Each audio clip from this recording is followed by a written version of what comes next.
ಇಂದೇ ಡೌನ್ಲೋಡ್ ಮಾಡಿ ಮತ್ತು ನಿಮ್ಮ ನೆಚ್ಚಿನ ಶೋಗಳನ್ನು ಆನಂದಿಸಿ. ಜಯನ್ ಸರ್, ಜಾನು ಫ್ರೆಂಡ್ಸ್ ಎಲ್ಲ ಬರ್ತಾರೆ ಅಂದಿದ್ರಿ, ಯಾರು ಬಂದೇ ಇಲ್ಲ. ನಮ್ಮ ಜನರು ಸ್ವಲ್ಪ ಹೀಗೆ ನೋಡಿ ವಿಶ್ವ ಅವರೇ, ಯಾರನ್ನಾದ್ರೂ ಹಳ್ಳಕ್ಕೆ ತಳ್ಳಬೇಕು ಅಂದರೆ ಮುಂದಿರ್ತಾರೆ. ಐ ಮೀನ್ ಮದುವೆ ಮಾಡ್ಸೋಕ್ಕೆ ಯಾವಾಗಲೂ ಮುಂದಿರ್ತಾರೆ ಅಂತ ಹೇಳಿದೆ. ಈ ಥರ ಶೋಕದ ಸಮಾರಂಭಕ್ಕೆ ಸ್ವಲ್ಪ ಹಿಂದೆಟ್ಟೆ, ಸಹಜ ಅಲ್ವಾ? ಅವರು ಜಾನ್ವಿಯವ್ರ ಬಗ್ಗೆ ಏನೇನು ಮಾತಾಡಬಹುದು ಅಂತ ಮೆಲಕ್ಕೆ ಹಾಕ್ಕೊಂಡು ಬರ್ತಾ ಇದ್ದಾರೆ ಅಂತ ಅನ್ಸುತ್ತೆ. ನೀವು ಕೂತ್ಕೊಳ್ಳಿ ಪ್ಲೀಸ್, ಟೇಕ್ ಅ ಸೀಟ್. ಜಾನು, ನೀನು ಬದುಕಿರುವಾಗಲೇ ಇದನ್ನೆಲ್ಲ ನೋಡೋದಕ್ಕೆ ನನ್ನಿಂದ ಆಗ್ತಿಲ್ಲ. ಹಾಗಂತೆ ಅವ್ರ ಹತ್ರ ಸತ್ಯ ಹೇಳೋದಕ್ಕೂ ಆಗಲ್ಲ. ವಿಶ್ವ ಅವರೇ, ಈ ಫೋಟೋನ ಗಮನಿಸಿದ್ರ? ಇದರಲ್ಲಿ ಅವ್ರ ನಗುನ್ ನೋಡಿ ಒಂದ್ಸಲಿ. ಆ ನಗುನೇ ನನ್ನ ಜೀವಂತವಾಗಿರಿಸಿರೋದು ಅಂತ ನನಗನ್ಸತ್ತೆ. ಈ ನಗು ಶಾಶ್ವತವಾಗಿ ಯಾವಾಗಲೂ ಹೀಗೆ ಇರಬೇಕು ಅಂತ ನಾನು ಪ್ರಯತ್ನ ಪಟ್ಟೆ. But I guess I fail. ಹೋಗ್ಲಿ ಬಿಡಿ ಸರ್, ಅವ್ರ ಹಣೆ ಬರದಲ್ಲಿ ನಿಮ್ಮ ಜೊತೆಗಿರೋದು ಬರ್ದಿರಲಿಲ್ಲ ಅನ್ಸುತ್ತೆ. ನೀವು ಹೇಳ್ತಾ ಇರೋ ಮಾತು ಸುಳ್ಳು ವಿಶ್ವ ಅವರೇ. ಅವ್ರ ಹಣೆ ಬರದಲ್ಲಿ ಇನ್ನೂ ನನ್ನ ಜೊತೆನೇ ಬದುಕಿರಬೇಕು ಅಂತಲೇ ಬರೆದಿರೋದು. ಐ ಮೀನ್, ಅವರು ಇರಲಿ ಇಲ್ಲದೆ ಇರಲಿ, ಈ ಜಯಂತನ ಉಸಿರಿರೋವರೆಗೂ ಜಾನ್ವಿಯವರು ಇಲ್ಲಿ ಶಾಶ್ವತವಾಗಿ ಕ್ಷೇಮವಾಗಿರ್ತಾರೆ ಅಂತ ಹೇಳಿದೆ. ಸರ್, ಟೈಮ್ ಆಗ್ತಿದೆ, ನಾನು ಹೊರಡ್ಲಾ? ಇದೇನು ವಿಶ್ವ ಅವರೇ, ನನ್ನ ಮಾತುಗಳಿಂದ ನಿಮಗೆ ಬೋರ್ ಆಗ್ತಾ ಇದೆಯಾ? ಇಲ್ಲ ಸರ್, ನಾನು ದೇವಸ್ಥಾನಕ್ಕೆ ಹೋಗ್ಬೇಕಲ್ಲ. ಮಾನ್ ವಿಶ್ವ ಅವರೇ, ಈಗ ಜೀವಂತವಾಗಿರೋ ಮನುಷ್ಯನಿಗೆ ನೆಮ್ಮದಿಯಾಗಿರೋಕ್ಕೆ ಬಿಡದೆ ಭಗವಂತನ ಹತ್ರ ಹೋಗಿ, ಭಗವಂತ ನನಗೆ ಶಾಂತಿ ಕೊಡು, ನೆಮ್ಮದಿ ಕರುಣಿಸು ಅಂತ ಬೇಡ್ಕೊಂಡ್ರೆ ಏನು ಉಪಯೋಗ?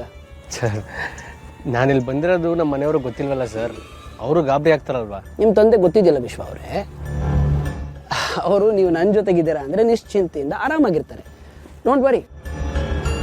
ಆದರೆ ನೋಡಿ, ಈಗಿನ ಕಾಲದ ಜನಕ್ಕೆ ಟೈಮ್ ಸೆನ್ಸ್ ಅನ್ನೋದೇ ಇಲ್ಲ ಅಂತೀನಿ. ಅಲ್ಲ, ಎಲ್ಲರಿಗೂ ಟೈಮಿಗೆ ಬನ್ನಿ ಅಂತ ಎಷ್ಟು ಸಲ ಹೇಳಿದ್ದೆ, ಬಟ್ ನೋ, ಯಾರೂ ಇಲ್ಲ ನೋಡಿ. ಜಾನ್ವಿ ಅವ್ರಿಗೆ ಈ ಫ್ರೆಂಡ್ಸು ರಿಲೇಟಿವ್ಸು ಅಂದರೆ ಪ್ರಾಣ. ಅವ್ರನ್ನ ತುಂಬ ಹಚ್ಕೊಂಡ್ಬಿಟ್ಟಿದ್ರು. ಆದರೆ ಈಗ ನೋಡಿ, ನೋ ಒನ್ ಇಸ್ ಹಿಯರ್. ಇದರಲ್ಲೇ ಗೊತ್ತಾಗುತ್ತೆ ವಿಶ್ವ ಅವರೇ, ಮನುಷ್ಯನಿಗೆ ಜೀವಂತವಾಗಿದ್ದಾಗಿರೋ ಬೆಲೆ ಸತ್ತ ಮೇಲೆ ಇರೋದಿಲ್ಲ.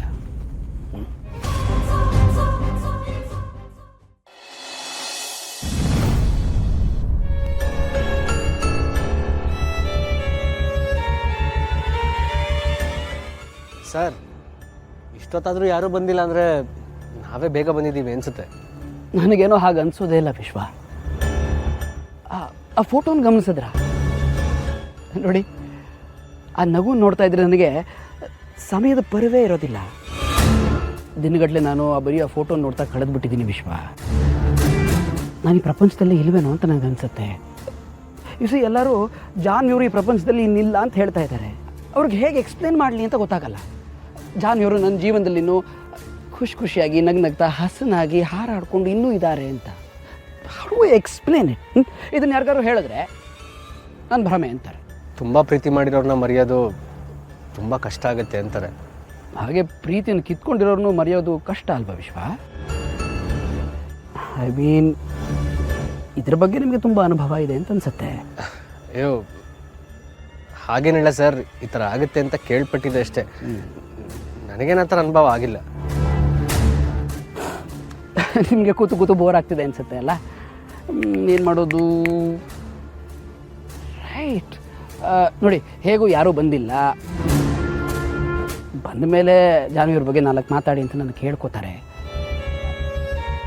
ನಾನು ಏನು ಮಾತಾಡ್ತೀನಿ ಅನ್ನೋದನ್ನು ನಿಮ್ಮ ಜೊತೆ ಒಂದ್ಸಲಿ practice ಮಾಡ್ಕೊಳ್ಬಹುದಾ?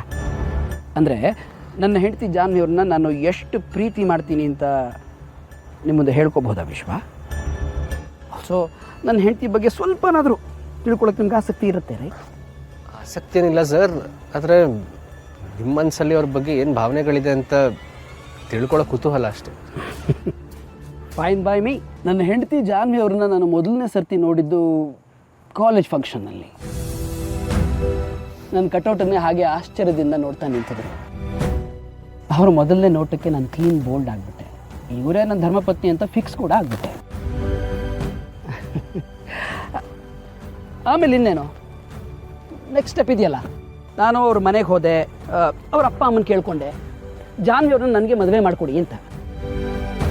Stun silence, just like this. ನಾನು ದಿಕ್ಕು ದೆಸೆ ಇಲ್ಲದೆ ಇರೋ ಅನಾಥ ಅಂಥವನಿಗೆ ತುಂಬ ಕುಟುಂಬದಲ್ಲಿ ಬೆಳೆದಿರೋ ಜಾನ್ವಿ ಅವ್ರನ್ನ ಮದುವೆ ಮಾಡಿಕೊಡ್ಬೇಕಾ ಬೇಡವಾ, ಕೊಡಬೇಕಾ ಬೇಡವಾ? But U C god is great. ಗೃಹ ಪ್ರವೇಶ ಆಯಿತು. ಹೌದ್ರಿ, ನನ್ನ ಮನಸ್ಸಿಗೆ, ಮನೆಗೆ, ನನ್ನ ಜೀವದ ಭಾಗ್ಯದ ಜ್ಯೋತಿಯಾದ ಜಾನ್ವಿ ಅವರು ಕಾಲಿಟ್ಟರು. ಶಿ ಸ್ಟೆಪ್ಡ್ ಇನ್. ಅವ್ರು ನನ್ನ ಜೀವನಕ್ಕೆ ಬಂದ ಮೇಲೆ ನನ್ನ ಜೀವನಕ್ಕೆ ಒಂದು ಅರ್ಥ ಅಂತ ಬಂತು, ನನ್ನ ಅಸ್ತಿತ್ವಕ್ಕೆ ಒಂದು ಬೆಲೆ ಬಂತು. ಅವರು ನನ್ನ ಜೀವನಕ್ಕೆ ಕಾಲಿಟ್ಟ ಮೇಲೆ ನನ್ನ ಸರ್ವಸ್ವ ಆಗಿಬಿಟ್ರು ಅಂತೀನಿ. ಐ ಮೀನ್, ನಾನು ಸ್ವಲ್ಪ ಪೆದ್ದಾದರೆ ಅವರು ಅತಿ ಮುದ್ದು. ನನ್ನ ಚಿನ್ನು ಮುರಿ ಹೇಗೆಂದರೆ, ನಕ್ಕರೆ ಬೆಳದಿಂಗಳು, ಸ್ವಲ್ಪ ಕೋಪ ಮಾಡಿಕೊಂಡು ಮುನಿಸ್ಕೊಂಡು ಚುರುಕಾದರೆ ಸೂರ್ಯನ ಕಣ್ಣುಗಳು. She was my sunshine and Moon beam. ನಾನು ಅವ್ರ ಜೀವನದಲ್ಲಿ ಪ್ರಾಸ ಬರೆದು ಕವಿ ಆಗೋಣ ಅಂತ ಹೊರಟೆ. ಆದರೆ ಅವರು ನನ್ನ ಜೀವನದ ಕವಿತೆ ಆಗಿಬಿಟ್ರು. ನಾನು ಹಾಲಾದರೆ ಅವ್ರು ಏನಾಗೋರು, ನಾನು ಕಹಿ ಬೇವಾದರೆ ಅವರು ಸಿಹಿ ಬೆಲ್ಲ. ಕಾಯಿಸಿ ಸತಾಯಿಸಿದ್ರು ನಮ್ಮಲ್ಲಿ ಏನೋ ಒಂಥರ ಕಾತುರತೆ ಇರ್ತಾಯಿತ್ತು. ಆ ಕಾತುರತೆಗೆ ಸಿಗ್ತಿದ್ದ ಬಹುಮಾನ ಈ ಕೆನ್ನೆ ಮೇಲೆ 2 ಸಿಹಿ ಮುತ್ತು. 2 ಮುತ್ತು ಕೊಟ್ಟು ಎಷ್ಟು ನಾಚ್ಕೋತಿದ್ರು ಅಂದರೆ, ಆಕಾಶದಲ್ಲಿರೋ ಆ ಚಂದ್ರ ಹಾಗೆ ಮರೆಯಾಗಿಬಿಡ್ತಾ ಇದ್ದೆ. ನನ್ನಲ್ಲಿ ಇಷ್ಟೆಲ್ಲ ಆಸೆಗಳನ್ನು ಬಿತ್ತಿ, ನನ್ನ ಜೀವನನ ಹಸನುಗೊಳಿಸಿ ಚಿಗುರಿಸಿ ಅರ್ಧದಲ್ಲಿ ನನ್ನ ಬಿಟ್ಟುಬಿಟ್ಟು ಹೋಗ್ಬಿಟ್ರು. She is gone. ಯಾಕೆ ಹೀಗೆ ಮಾಡಿದ್ರಿ ಚಿನ್ನು ಮರಿ? ಯಾಕೆ ಹೀಗೆ ಮಾಡಿದ್ರಿ ನೀವು? ನೀವಿಲ್ಲದೆ ನನ್ನ ಜೀವನ ಸೂತ್ರ ಇದ್ದಿರೋ ಗಾಳಿ ಪಟ್ಟದಾಗ ಆಗೋಗಿದೆ. ಸಮುದ್ರದ ಮಧ್ಯದಲ್ಲಿ ದಿಕ್ಕೆ ಇಲ್ದಿರೋ ಹಡಗಿನ ಹಾಗೆ. ದೀಪನ ಬೇಕಾದ್ರೆ ನಾವು ಈಗ ಬರೀ ಬೆರಳಲ್ಲಿ ಹಾಗೆ ನಂದಿಸ್ಬಿಡ್ತೀವಿ. ಆದರೆ ಈಗ ನನ್ನ ಎದೆಯಲ್ಲಿ ಉರಿತಿರೋದು ಕಾಡ್ಗಿಚ್ಚು. ಇದನ್ನು ಶಮನಗೊಳಿಸೋಕ್ಕೆ ಬರೀ ನಿಮ್ಮ ಕೈಗಳಿಂದ ಮಾತ್ರ ಸಾಧ್ಯ. ನಾನು ಪೂರ್ತಿ ಸುಟ್ಟು ಹೋಗೋಕ್ಕೆ ಮುಂಚೆ ನನಗೆ ಸಿಕ್ಬಿಡ್ತೀರಲ್ವಾ ಚಿನ್ನು ಮರಿ? ನನಗೆ ಸಿಗ್ತೀರಿ ಅಲ್ವಾ?